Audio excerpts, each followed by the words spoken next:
Buat gue nggak bisa lah, nggak fair kalau kita nyalahin orang lain atas pilihan kita tuh nggak fair. Cinta buat gue ya, cinta yang sesungguhnya buat gue itu adalah melepaskan, mengikhlaskan. Cinta itu nggak boleh ada unsur egoisnya, nggak boleh ada nafsu. Alhamdulillah ya, menurut pengakuannya, yang satu mah ada saksinya nih. Dari album yang pertama, lagu Langkah itu membuat 2 orang tidak jadi bunuh diri.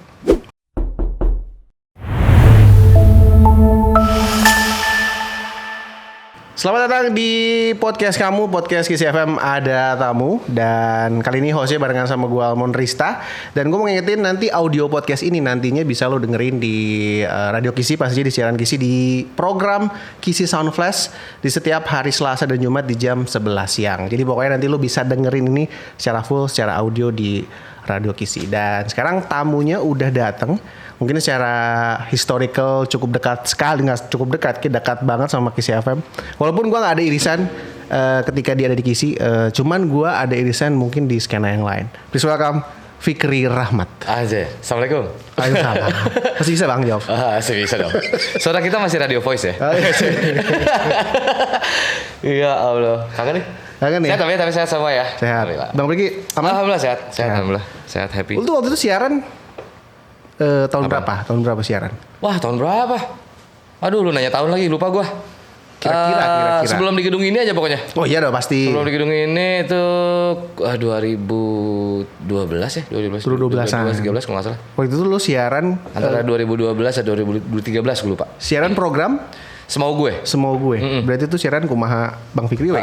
Kumaha urang we, gimana gua pokoknya. Gua sama Riki berdua. Di jam? Jam 12 malam sampai jam 3 pagi. Kalau boleh tahu menghibur siapa tuh? Manusia nokturnal. Rame bro. Kayak apa? Ramenya? Rame banget pendengarnya. Kita juga nggak expect pendengarnya bakal segitu banyaknya.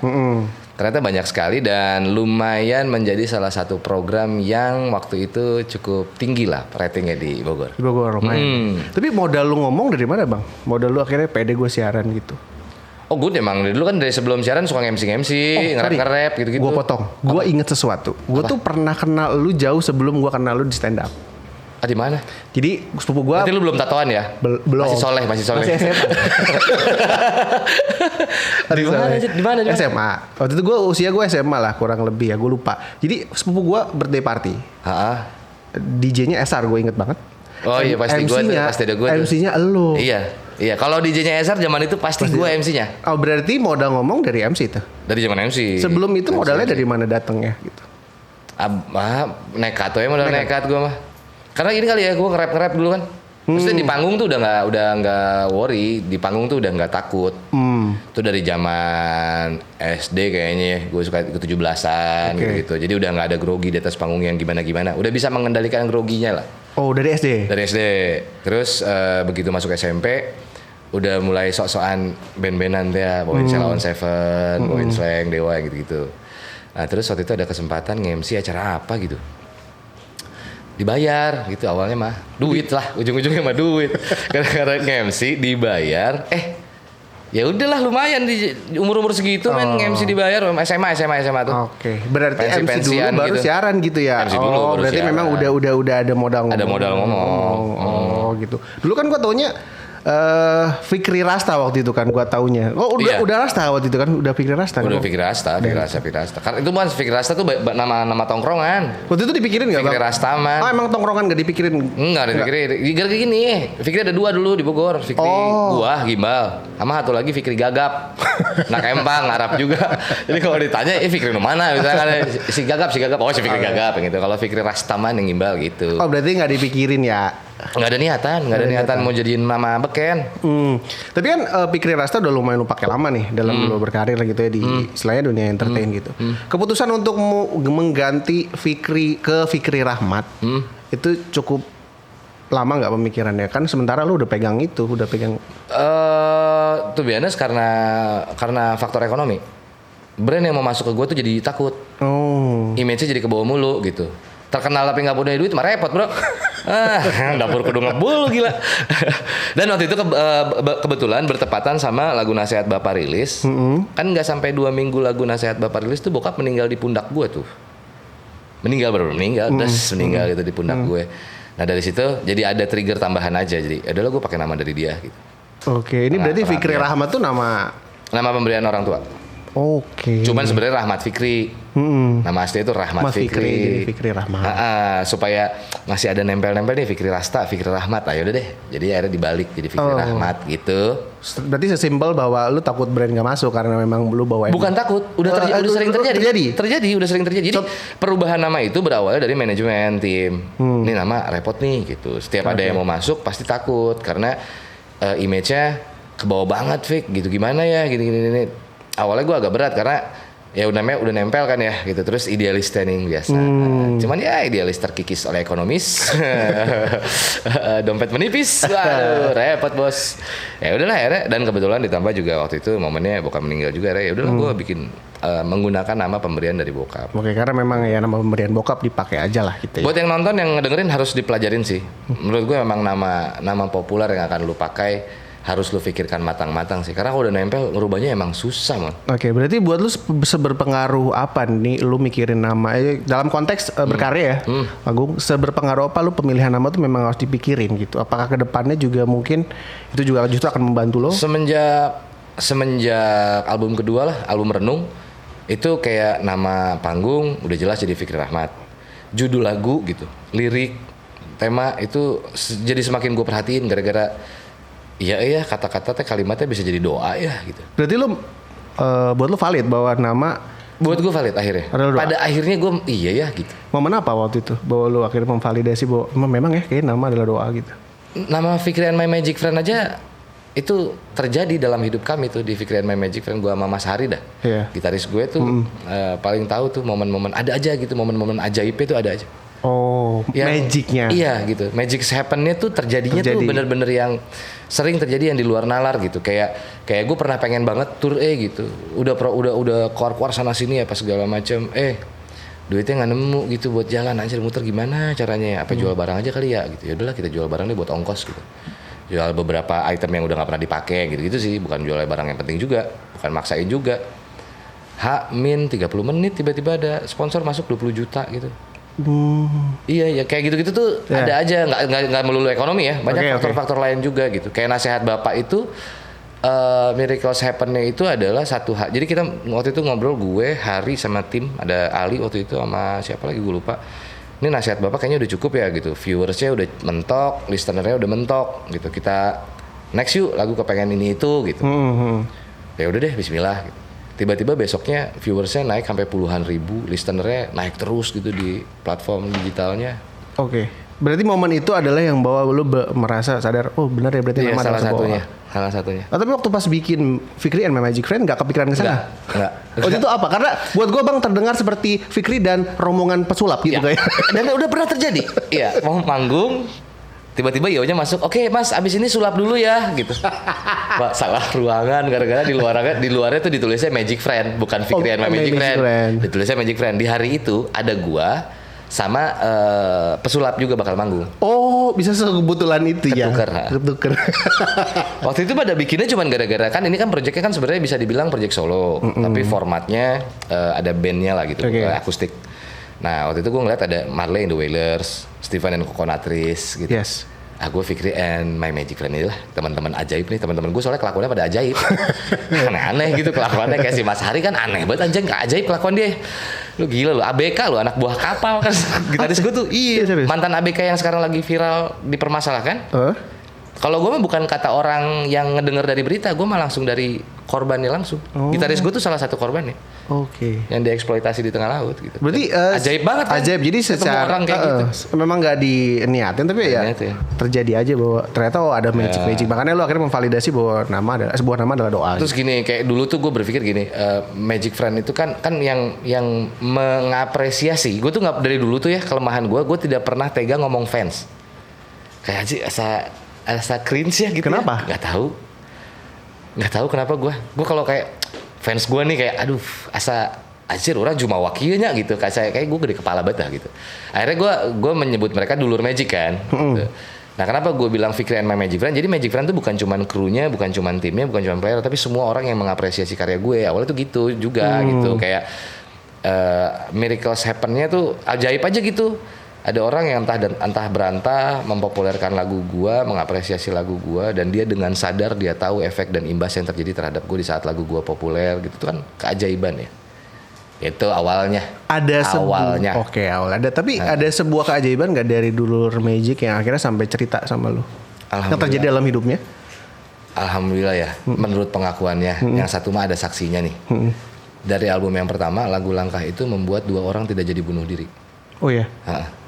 Nggak expect gue sampai sejauh itu ke lagu gue gitu. Karena di album pertama tuh kan nggak diapa-apain lagunya. Makanya kan gue suka di album pertama kan gue banyak dimarahinnya masih ada nih. Aisyah nyen album ku masih dinaonkeun sih. Niatnya sih siap promo gitu. Wah, masih idealis kan? Masih yang gue sih maunya lagu gue mengikuti takdirnya aja lah apa segala macam ya. Anyway salah teman-teman ya. Maksudnya di situ gue baru sadar anjir gue salah gitu. Karena gara-gara lagu ini gue terbengkalaikan hanya 2 orang yang selamat. Kalau dipikirin bener mungkin ada berapa orang yang harusnya bisa terselamatkan. Oke. Gitu. Tapi apapun bentuknya buat gue 2 orang yang tidak jadi bunuh diri karena lagu gue, karena Allah ya, lagu gue mah ada cuman perantaranya. Gitu. Tapi betapa istimewanya gue gitu ngerasa, oh karya gue dijadikan perantara Tuhan untuk menyentuh hati orang itu kan ajaib ya, gitu. Ajaib banget gitu. Gitu. Tapi ke depannya, nggak tahu ya mungkin. Apakah lu juga termasuk kayak Dulur Magic udah cerita bahwa ke depannya gue akan sengaja proyeksi atau memang ya udah gue bikin lagu aja gitu. Akhirnya jadi ada momen dimana gue tuh didudukin sama nyokap. Nyokap gue tuh kan agamanya alhamdulillah ya. Udah mah Arab ya. Benar. Lu kan valid. Mama Arab mau jangan ditanya. Jujur, valid. Ya kan?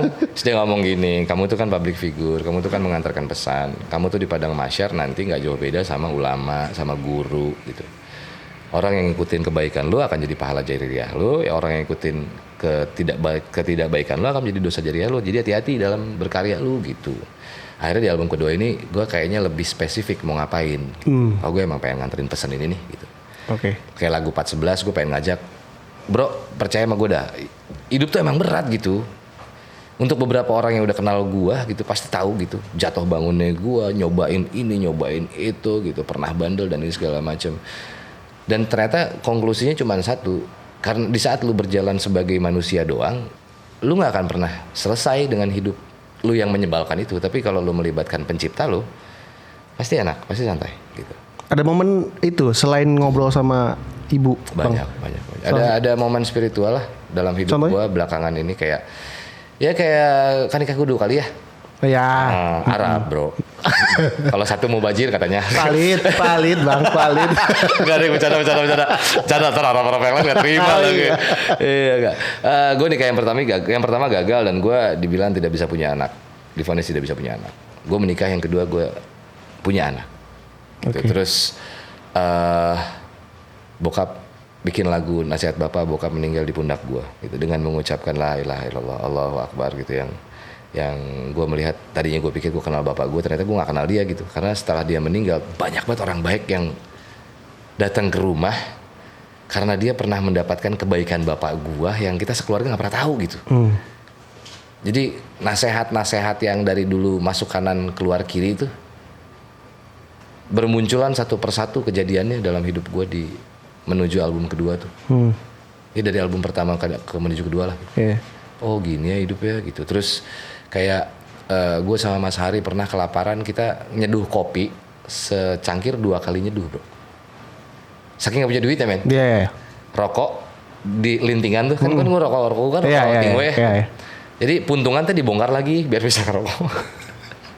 Terus tiba-tiba Allah datengin orang yang butuh bantuan dan kebetulan kita bisa menjadi perantara untuk mencarikan bantuan dia.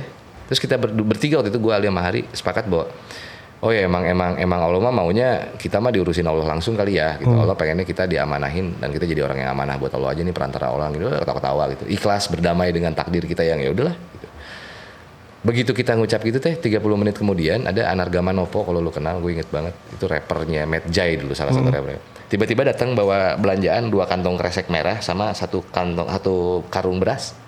Terus besokannya tiba-tiba ada yang datang bawa rokok. Sampai gue bisa jualan rokok, lu bayar. Dikasih rokok. Dari nggak punya rokok sampai dikasih rokok, bako. Sampai gue bisa jualan tembakau. Sampai buka toko bako. Oke. Momen-momen gitu, iya, banyak momen-momen gitu ya. seperti itu yang ini gue lah. Kalau bisa dijawab, berarti album Renung ini apa yang berubah dari lu bermusik, Bang? Bukan hanya pesan ya, tapi apa yang berubah? Gue kayak ngerasa lebih tenang aja kali ya. Tenang. Gue lebih gue ngerasa lebih, gue tahu gue mau ngapain. Oke. Gitu. Kalau dulu kan dengan ambisi, dengan wah segila. Kalau di Bogor mah siapa yang nggak tahu Fikri lah, gitunya ibaratnya. Kan abang-abangan gue ini mah. Reggae, ayo hip hop, gue ada di situ gitu. Semua hampir gue ini dan dengan ambisi dan semangat yang wah gitu. Udah nggak peduli lah efeknya orang mau kayak gimana gitu. Sekarang tuh kayaknya gue mau ngapain ya gitu. Nah akhirnya gue ketemu, gue mau gini nih gitu. Gue pengen ada manfaat buat orang, gue pengen karya gue bisa menjadi pahala jariah gue. Gue kepengen nganterin cerita-cerita hidup gue yang mungkin manfaat buat orang gitu. Okay. Lebih ke tujuannya jadi tambah jelas aja gitu.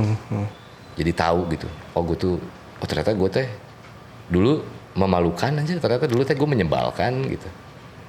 Banyak momen yang lebih mudah berdamai akhirnya. Dulu gue nggak suka sih ada nih marahin gue nggak terima gitu. Di sekarang, kalau gue waktu itu nurut sama dia kayaknya gue lebih cepet jadi deh gitu. Tapi nggak harus disesalin juga gitu. Nah gue tidak merespon itu jadi penyesalan, gue merespon itu sekarang jadi cerita. Jangan kayak gue. Dulu tuh gue dikasih tahu susah banget, bebel banget. Coba kalau gue nggak bebel, gue mungkin mungkin gue lebih baik dari hari ini gitu. Apa yang gue punya, pencapaian gue gitu. Ya sharing cerita tentang itu gitu, kayak gitu. Oke. Tapi dari Renung, gue lihat lu memang ini, lu menganggap bahwa ini adalah pendewasaan diri lu secara bermusik dan secara pribadi nggak? Banget sih. Dilewat lah di lagu apa yang kalau ngerasa kayak ini gue kayaknya dewasa deh. Di album ini. Seluruhnya. Start pointnya tuh di Nasihat Bapak. Nasihat Bapak ya. Nasihat Bapak. Karena kan porsi gue tuh gue jadi bapak iya, tapi gue juga masih jadi anak posisinya. Terus gue laki bastard banget nih, gue punya bokap yang sahabat banget sama gue kan. Kan awalnya niatnya lagu itu tuh dibikin buat meluruskan miskomunikasi teman-teman. Bukan gue mah udah baik-baik aja sama bokap dari dulu. Gue sama bokap kayak teman aja gitu. Oh ya? Iya kayak sangat kayak teman. Gue pernah minum terus gue bilang, Pak gue pernah minum gini, tahu gue. Kok lu nggak marahin gue? Ya gue kenal anak gue satu-satu lah gitu. Terus di saat Pak gue pengen nyobain begini nih, gue cobain dulu gitu. Gue sharing sama dia tuh dengan santai. Dia bukan tipikal bapak yang otoriter itu, gak boleh gak kayak gitu. Nah ternyata di luar gak kayak gitu. Kan niatnya gitu. Begitu lagu itu gue bikin, ternyata itu jadi nasihat terakhir dia buat gue. Lu bayangin, gak kurang kayak ke uppercut apa sama Mike Tyson gue. Sotonya mau nasihatin orang anjir. Tiba-tiba itu jadi nasihat buat gue. Meninggalnya di pundak gue. Iya. Gitu kan kayak, wah dari situ banyak sekali perubahan. Gue mengenal bahwa gue baru sadar bahwa iya ya, hidup sama mati seseorang tuh gimana Allah tahu gitu. Gue pernah divonis nggak bisa punya anak, tiba-tiba gue bisa jadi punya anak. Berarti kan kehidupan seseorang hak prerogatifnya Tuhan. Iya. Bapak gue meninggal lagi santai bro. Sore itu masih video callan sama Hari, sama Ali gitu. Dia suka video callan sama player gue gitu, suka bercandain. Malamnya masih santai. Dia tiba-tiba pengen ke dokter 24 jam. Gue jemput juga masih ada rokok dia dan kopi liong dia di depan mata dia itu yang nggak pernah lepas gitu. Ke dokter 24 jam masih ketawa-ketawa. Tiba-tiba di jalan nyender meninggal aja. Wah bener ya ternyata ya gitu. Tapi kalau ngomongin cuma cerita gitu, cuma ngomongin bapak, Bang, gue pernah dengar bahwa biasanya anak-anak yang bermasalah dengan atau mungkin kurang yakin sama agamanya, biasanya punya masalah sama bapaknya karena itu berkaitan dengan sosok konsep ketuhanan yang provide umatnya gitu. Lu setuju nggak pandangan itu bahwa sosok bapak itu justru bisa mengubah anak laki-laki? Gue tuh nggak suka pola parenting yang di sosial media tuh. Kenapa jadi ada penyeragaman gitu? Kenapa cara ngedidik anak gue harus sama anak lu? Backgroundnya beda loh. Yang Jawa, yang Medan, yang Sunda, beda-beda. Itu aja udah beda tuh backgroundnya. Terus ada anak yang memang dia lahir dari bapak yang nggak tahu ada di mana, emaknya nggak tahu ada di mana. Dia bisa jadi orang, gitu. Ada anak yang menjadi orang baik karena dididik oleh lingkungan. Ada yang keluarganya lengkap, baik apa segala macam. Jadi emang menurut gue melihat dari background masing-masing aja dulu, gitu. Kayak bokap gue tuh ya selalu gini ngajarin gue. Gue nggak mau memperlihatkan kebaikan gue doang di mata lu, karena gue ini contoh buat lo. Kalau gue contoh buat lo, artinya baik dan buruknya gue harus jadi contoh buat lo. Nah, elunya jangan bodoh. Lu punya akal diciptain sama Allah nih, lu pakai. Yang buruk ada di gua, itu berarti contoh buruk yang jangan lu lakuin. yang bagus itu berarti contoh baik yang tinggal lu lagi ikutin. Udah, sesederhana itu aja. Bokap gue kan gitu. Dan gue cukup sepakat dengan itu. Karena bokap gue itu nikah sama nyokap itu karena dia ngerasa agama dia nggak bagus. Oke. Iya. Makanya dia pilih emak gue. Karena gue pernah nanya, kenapa lu menikah sama mama? Gua kebayang lo kalau bini gue bukan mak lo, nggak ada yang sholat kita, gitu lo bayang gimana coba? Kan berarti kan tidak. Arab padahal ya. Bokap gue Betawi Sunda. Betawi Sunda. Oke. Betawi Sunda. Bokap gue tuh bukan Arab, yang Arab nyokap. Gitu. Okay. Jadi bokap gue menikahi nyokap gue karena dia sadar betul ilmu agama dia jelek, makanya dia cari nyokap gue. Supaya anak-anaknya pada rajin sholat. Gue sama bokap gue itu duluan gue yang bawel ke dia. Waktu gue kecil, waktu gue SMP, pas sholat yuk, ya ntar. Pas sholat yuk, udah sholat duluan gitu. Begitu dia sudah belajar lebih baik gitu, gue balik men. Lu dulu nasihatin gue, sekarang lu nggak sholat gimana sih lu? Sholat lu gitu. Jadi gimana? Ya tergantung keluarga masing-masing lah. Tapi buat lu kan sekarang juga lu jadi seorang bapak nih bang ya. Bapak yang memprovide anak itu penting ya, karena banyak kasus yang ya bapaknya tadi bilang bapaknya nggak tahu kemana segala macam gitu. Mungkin nggak banyak juga yang nggak jadi apa-apa juga karena mungkin ada sosok bapak. Lu itu adalah diri lu, jangan nyalahin orang lain. Even itu orang tua lu. Mereka yang berantem, bukan lu. Nggak usah menjudge mereka karena mereka lagi berantem. Mereka punya alasan yang kita nggak akan pernah tahu apa alasannya kenapa mereka berantem. Faktanya itu. Nanti kerasa deh, begitu lu jadi suami atau lu jadi istri, lu berumah tangga, ada perkelahian yang dinilai sama anak tuh pasti nggak fair. Karena kita ada yang sembunyiin, gitu. Nah, kita harusnya sadar betul bahwa pilihan ada di kita, bukan di mereka. Itu kalau orang tuanya nyontohinnya tidak baik, orang tuanya ngasih contoh yang buruk ke anak-anaknya, sepertinya gua rasa lingkungan juga sangat berpengaruh keras kan dalam hidup kita gitu. Gue boleh ceritain lu berdua gak sih? Irwan boleh gak? Tidur dia, enak sekali Anda dengerin aku podcast tidur di keyboardis gue nih. Kamera gak bisa ke situ ya. Boleh gak gue ceritain keluarga lu sedikit? Boleh ya? Sebuah pembuktian bahwa itu juga gak jamin, dia gak tahu bokapnya ada di mana. Bokapnya sama nyokapnya punya masalah, kemudian pisah gitu. Sekarang dia harus cuma tinggal sama nyokapnya. Nyokapnya bahkan di Makassar, udah nikah lagi. Dia sekarang di Bogor ngurusin adeknya. Bokapnya nggak tahu ada di mana, pas segala macam. He's a good boy.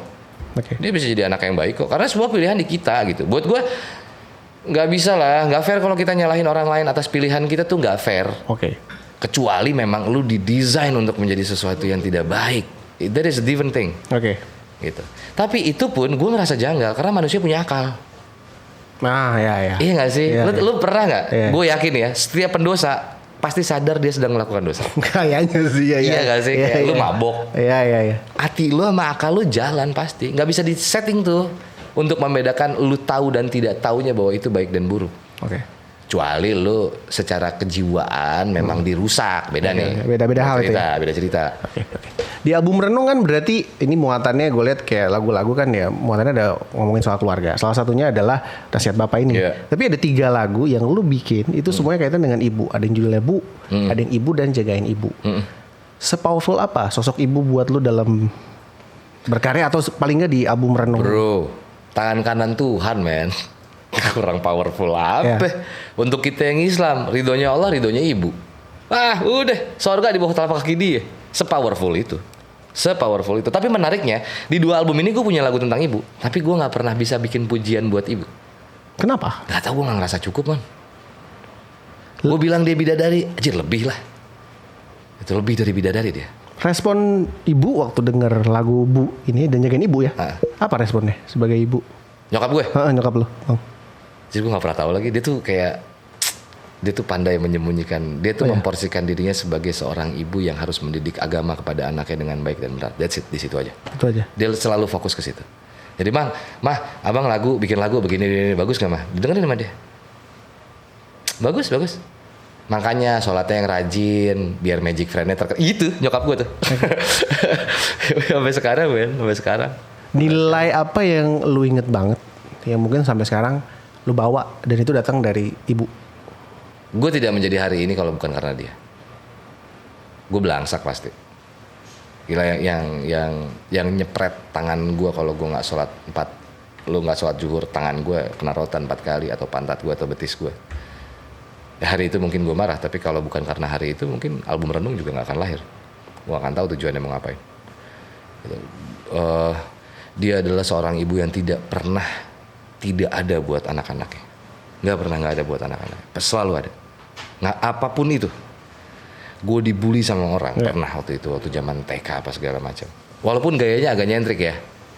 Dia datang, kalian beraninya kok keroyokan sama Fikri? Coba dong, tante pengen tahu kalau 1 lawan 1. Kalau Fikri mah pemberani, anak tante tuh jadi cara dia belain gue gitu, bukan marahin anak orang. Dia bilang, anak tante mah kalau 1 lawan 1 tuh berani. Kalian berani nggak? Jangan-jangan kalian pengecut ya? Gitu. Di depan gue kan kita punya mental jadinya ya. Gitu. Sorry, lu berapa bersaudara bang? Bertiga. Semuanya dekat sama ibu? Semuanya dekat. Nggak ada yang nggak dekat. Ya adik gue yang cewek mungkin kadang suka sering ya kalau anak perempuan sama emaknya. Kalau anak laki sama bapaknya kan sering gitu. Segimananya kita dulu sama bokap, kalau udah yang bener-bener mentok yang bisa bikin gelisah hilang, ya cuman meluk nyokap. Oke. Itu dari tiga-tiganya gue bisa pastikan tuh. Kami bertiga bersaudara nih kayak gini. Kalau sama nyokap kita nyari jawaban, sama bokap kita nyari jawaban nih. Ke bokap tuh kayak diskusi. Okay. Kalau ke nyokap tuh kalau udah bener-bener ngucapnya udah nggak sanggup nih gitu. Nyamperin dia, dipeluk dia gitu dah. Tenang tuh. Oke. Dari 3 lagu lu kan berarti yang di album Renung ada 2 yang ngomongin soal ibu ya. Dari antara 3 ini mana yang paling lama jadinya? Bu, kenapa? Dia lama jadinya kenapa? Karena kan memang karena itu lagu tentang dia. Okay. Kalau jagain ibu kan pesan dari seorang bapak kepada anaknya untuk memuliakan ibunya. Itu jagain ibu. Kalau Bu tuh kayak surya tenggelam berganti malam, bulan dan bintang mengganti terang seperti hadirmu gitu. Jadi kayak membuat sebuah perumpamaan analogi seorang ibu gitu. Kayak kalau udah gelap pasti akan selalu ada titik cahaya tuh. Dan biasanya itu datang dari emak tuh. Pernah gak sih lo kayak hidup lu udah kayak mau runtuh nih? Ya. Emak lu gak ngapa-ngapain, cuman sing sabarnya kasep. Wah itu kayak punya energi baru gitu. Terus kayak dia menggugurkan sejuta mimpinya loh. Hampir bapak sama ibu pasti lebih banyak ibu yang ngorbanin diri. Numbalin mimpinya, tadinya dia pengen jalan-jalan. Laki-laki kan nggak pusing urusan badan ya. Perempuan itu kan badan bentuknya penting buat dia. Begitu ngelahirin ada perempuan yang badannya tetap bagus setelah ngelahirin. Sebagus-bagusnya. Sebalik-baliknya itu badan langsing juga ada apa itu namanya stretch mark kan? Apa sih stretch mark ya? Iya stretch mark, iya. Rusak gitu. Dan yang paling gila itu kan di saat dia melahirkan kan selalu ada 2 pilihan antara dia atau anaknya yang hidup. Gue sih sampai hari ini belum pernah ketemu ada seorang ibu yang bilang, saya pengen tetap hidup, anak saya mah mati aja gampang, besok bikin lagi kan gak ada loh. Jadi buat gue itu cukup menjadi satu alasan, gak butuh alasan lain untuk kita tidak memuliakan dia gitu. Harus mulianya. Terus akhirnya berapa lama karena nemu Bu dan lagu itu jadi? Apa lo sempat ketemu nyokap dulu untuk kayak secara ide dengan? Oh enggak. Makin gak bisa gue malah. Beda malah lagu nasihat bapak, karena gue sama bokap, karena bokap buat gue temen nih. Oke. Sementara nyokap buat gue tuh ya udah apa itu yang paling tepat tuh kata-katanya, gue juga bingung. Kayaknya udah dia tuh ya udah tangan kanan Tuhan sih. Oke. Gitu, jadi gue malah bikin gue tambah jiper kalau ketemu dia. Lirik itu jadi terakhir sebelum tag gue baru bisa. Oke, berarti yang paling terakhir jadi itu Bu ya berarti ya. Lirik paling terakhir jadi. Oke. Kita ngomongin lagi lo juga sekarang seorang bapak, bahkan lo pernah punya pengalaman lo sempat divonis bahwa lo nggak akan punya anak. Nggak bisa punya anak. Sekarang lo punya anak dan sekarang jadi seorang bapak gitu. Di bio lo aja kan seorang bapak yang mencintai alam untuk anaknya dan hidupnya. Ya. Cinta yang kayak apa yang mau lo kasih sama anak lo bang? Bentuknya tuh apa gitu? Cinta yang manusia aja. Kayak? Ya cinta manusia itu kan cinta yang penuh dengan kesadaran bahwa cinta itu tidak harus memiliki. Cinta buat gue ya. Cinta yang sesungguhnya buat gue itu adalah melepaskan, mengikhlaskan. Cinta itu nggak boleh ada unsur egoisnya, nggak boleh ada nafsu. Itu harusnya, cinta tuh harusnya begitu. Walaupun gue pun masih belajar untuk mengimplementasikan, ya susah gitu, emang nggak gampang. Karena di saat cintanya udah bener, nanti hidupnya bener gitu. Kayak lu cinta kepada alam, nah nggak akan rusak alam jadinya. Karena lu akan mencintainya dengan baik, lu akan memanfaatkan alam dengan baik, lu akan menjaga alam dengan baik gitu. Makanya kayak ada lagu bukan benda mati gitu. Mencintai dengan benar akan membuat kita sadar bahwa oh ternyata dia bisa jadi saksi di padang mahsyar ya kalau kita ngerawatnya benar gitu. Cinta seperti itu, cinta yang tidak takut dibilang jahat. Gitu gue sama anak gue nggak takut. Anak gue, api jahat. Tapi lebih baik gue dibilang jahat, lu selamat.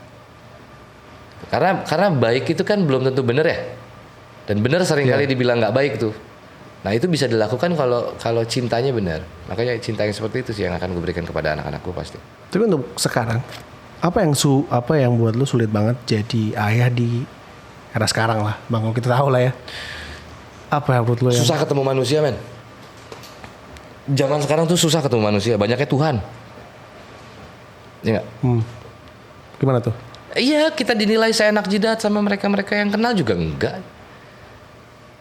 Ngerasa dirinya paling benar, ngerasa dirinya paling superior. Ketemu manusia yang benar-benar manusia itu kan yang kayak hari ini ya. Apa kabar lo? Gila gue seneng gitu. Nggak ngerasa ada yang lebih istimewa. Nggak ada yang ngerasa gue sih punya medianya. Lo jangan banyak gaya dah gitu. Nggak yang gue artis nih, hargain gue dong. Nggak yang gitu. Ya manusia aja gitu. Punya salah, punya apa gitu. Tidak seenaknya menilai orang lain. Manusia tempatnya salah di saat kayak gue tidak gengsi untuk mengakui kayak lu dulu bener anjir, kalau nggak ketemu lu kayaknya gue juga nggak mau mengakui itu kan manusia. Melihat orang tuh nggak cuman karena dia Ambon seolah-olah karena gara-gara dia Ambon jadi rusuh kan nggak gitu. Nggak gitu orang Sunda orang Sunda mah pada malas kerjanya, kenapa gitu sih gitu. Itu kan kalimat Tuhan sebenarnya. Yang boleh menilai secara spesifik itu kan cuman Tuhan, tapi kan sekarang manusia ngambil porsi itu tuh. Semua dimanipulasi semua. Jadi lu ngerasa itu yang membuat gue kesulitan mendidik anak-anak gue tuh. Jadi orang tua buat anak gue tuh itu. Belum lagi teknologinya gila ya. Sosial media tuh mendidik kita untuk belajar apapun serba instan gitu. Ya beruntungnya gue, masya Allah, tabarakallah fikum, gue punya anak-anak yang tidak terlalu sulit gue didik dalam hal itu. Anak gue sih nggak ada gadget-gadgetan, nggak ada. Lu menganggap diri lu tegas sebagai bapak atau gimana? Gue berusaha seasik mungkin aja, tapi sesuai porsi gitu. Contoh gue marah sama anak-anak gue karena lu udah mulai gak asik loh gitu. Kayak lu gak asik banget lu. Di rumah memperlakukan orang tua lu kayak pembantu, lu gak asik lu gitu. Ya kena lu sama gue ya gitu. Tapi di saat lu nya asik ya gue juga jadi asik gitu. Kayak anak gue gak mau sekolah. Ya udah. Iya, anak gue sih kalau gak kepengen sekolah bolos. Tapi ada konsekuensinya gitu. Kayak kan gue udah ngasih lu handphone nih gitu. Dengan usianya dia yang udah SMP sekarang mau masuk SMA. Ya artinya dengan ada jendela dunia itu katanya, tapi lu gak mau sekolah, berarti syaratnya lu gak boleh bodoh. Dan anytime gue tanya sama lu, pertanyaan random apapun, lu bisa jawab harusnya. Ya alhamdulillahnya anak gue konsekuen. Oke. Lu ngerasa kalau jadi bapak tuh gak ada habisnya gak? Selalu belajar. Ini kan, anakmu usia berapa, Bang? Yang pertama mau 15, jalan menuju 15. Yang kedua autis kan, spesial. Itu mau 14. Yang terakhir 5 tahun. Lu berarti sepakat bahwa jadi bapak mas terus belajar karena lu treatmentnya lu pendekatan sama anak di usia yang 14 beda juga ketika nanti nih. Lu tahu kan isu roadblock banyak predator anak. Ya. Lu gue belajar sama siapa emang? Magali dan aku yang nomor 1. Kak sini gue mau nanya Pak. Itu bener di game yang lu mainin banyak predator anak? Iya Pi. Lalu masih main begituan? Beda Pi. Jadi ini gini. Dijelasin beda. Menurut gue harus asik itu supaya ada keterbukaan di antara gue sama mereka gitu. Supaya lu ngapain lu takut ngomong sama gue? Kan gue bapak lu. Kalau gue memposisikan lu jadi takut sama gue, artinya gue sudah sedang membahayakan lu dong. Masa ada orang lain lebih tahu anak gue daripada gue yang bapaknya gitu? Harus gue duluan lah. Nah untuk itu kan harus mau banyak mengalah. Ya beruntungnya gue punya bokap gue dulu yang mendidik gue juga begitu. Oke. Berarti renung adalah perjalanan dalam pendewasaan diri lu? Gini, kalau untuk album renung. Itu tuh sebenarnya kenapa judulnya album renung? Kenapa? Album renung itu materinya dadakan dibikin semua. Tadinya ada materi yang lain. Gue melihat dunia hari ini sepertinya banyak harus kita renungkan deh. Ngelihat kondisi Indonesia kayak sekarang, ngelihat dunia kayak sekarang, ngelihat pola parenting kayak sekarang. Sorry ya, gue bukan termasuk yang mendukung sesama jenis. Terus ngelihat pola diskusi yang semakin tidak sehat, alam yang udah acur-acuran, man. Alam tuh udah hancur-hancuran. Gue suka main di gunung kan, naik gunung. Gunung Gede baru ditutup kemarin. Ya. Gara-gara sampahnya bertonton. Anak bayi lahir sekarang dipastikan ada mikroplastik di dalam badannya. Kayaknya udah waktunya kita merenung deh nih. Mau sampai kapan kita kayak gini terus? Oke, berarti album renung ini lu pengen sampein pesannya itu? Itu. Cuman ya karena yang paling deket sama gue keluarga gitu. Gue sedang asik dengan keluarga kecil gue gitu. Akhirnya wajahnya lewat situ. Wajahnya lewat situ. Ada lagu Tanah dan Janji tentang Palestina. Ada lagu Bukan Benda Mati menceritakan bahwa makhluk Allah yang lain ada yang namanya pohon. Di sini dia kayak benda mati, tapi di padang mahsyar dia akan bersaksi. Gitu. Ada Bumi Menua tadi ke apa lagu yang ini yang menceritakan Sungai Efrat udah kering loh ini. Gitu. Ini yang dulu dianggap omong kosong sekarang terjadi loh. Berarti bukan omong kosong nih, berarti benar-benar terjadi. Ayo kita renungkan. Mau sampai kapan kita lalai sama warning yang udah dikasih tahu jauh-jauh hari sebenarnya. Oke. Tujuannya itu sebenarnya. Tepuk tangan untuk Fikri. Aku mau closing bang. Gue keren ya gitu. Aku mau closing bang. Oh gitu mau closing. Album Renung bisa dengerin di mana aja bang? Di semua platform digital dan saran gue jangan keseringan dengerin di Spotify. Di Spotify ada tapi nggak usah denger di situ lah, masih ada di tempat yang lain. Gak perlu kita bahas lah ya. Ya tahu lah. Thank you banget bang Fikri Rahmat ya. Sukses untuk album Renung ya. Amin. Sukses juga buat kalian. Sukses buat Kisi ya. Yes. Salah satunya Kisi loh yang membuat gue sampai hari ini. Jujur harus gue akuin yang membuat Fikri bisa sampai hari ini. Kisi peranannya cukup penting. Oke, kalau gitu Fikri Rasta pamit, Almor juga pamit, dan jangan lupa untuk komen dan juga subscribe YouTube Kisi FM ini di Kisi 934 FM, dan gue ingetin sekali lagi audionya bisa lo dengerin di program Kisi Sound Flash di hari Selasa dan hari Jumat di jam 11 siang. Kalau begitu kita berpamit and thank you, bye bye. Assalamualaikum.